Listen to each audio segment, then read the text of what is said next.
Good evening. Well, don't say I didn't warn you over the course of the last couple of evenings. I told you something very extraordinary was going on. I suggested that it was a globalist coup, and this does not mean I've become a wild conspiracy theorist. It's just that. And please don't ask the question, how long can the Prime Minister last? She is completely and utterly irrelevant.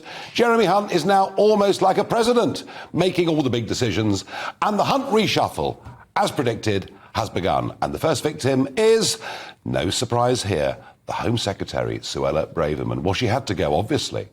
I mean, she believed that free trade deals with India didn't need open borders. She actually wanted, I mean, can you believe this, to stop the boats with all those Albanian criminals crossing the English Channel. But the worst sin of all, which couldn't be allowed, she wanted to leave the ECHR so we can make our own decisions on who stays in the country. Now, they've done for her with a technicality.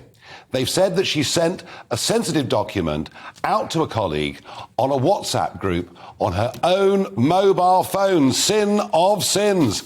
As Dominic Cummings says, by the way, not that he's always gospel, but as Cummings says, government documents, including official and sensitive ones, are circulated by top officials via WhatsApp every single day. She was sending a document to a colleague in Parliament as a sounding board. She's gone, she's out, she's done.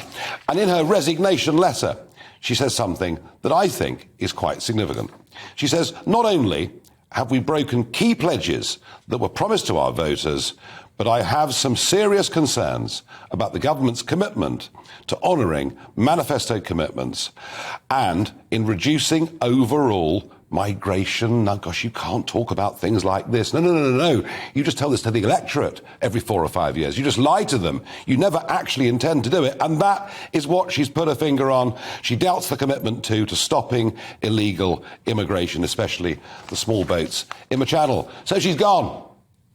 The Remainer, the Brexiteer, somebody actually who had real backbone and wanted to fight these issues that a big silent majority agree with, she's gone. And the joy out there from Care for Calais and all of these groups, well, if you want to go onto Twitter or onto TikTok, you can find it. Her replacement, well, of course, it's a globalist. Of course, it's a Remainer. Yes, it's Grant Shapps. Let's see his comments shortly after he got the job.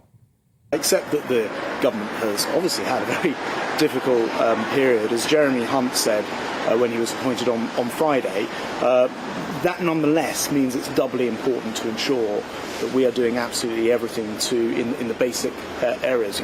Jeremy Hunt, I think, has done a great job of settling the issues relating to that mini-budget. As Jeremy Hunt said, Jeremy Hunt's doing a great job. Liz Truss, not even mentioned. You get the point. Hunt is in control. Yes, the IMF wanted him. The German Chancellor wanted him. The American President wanted him. And you know what?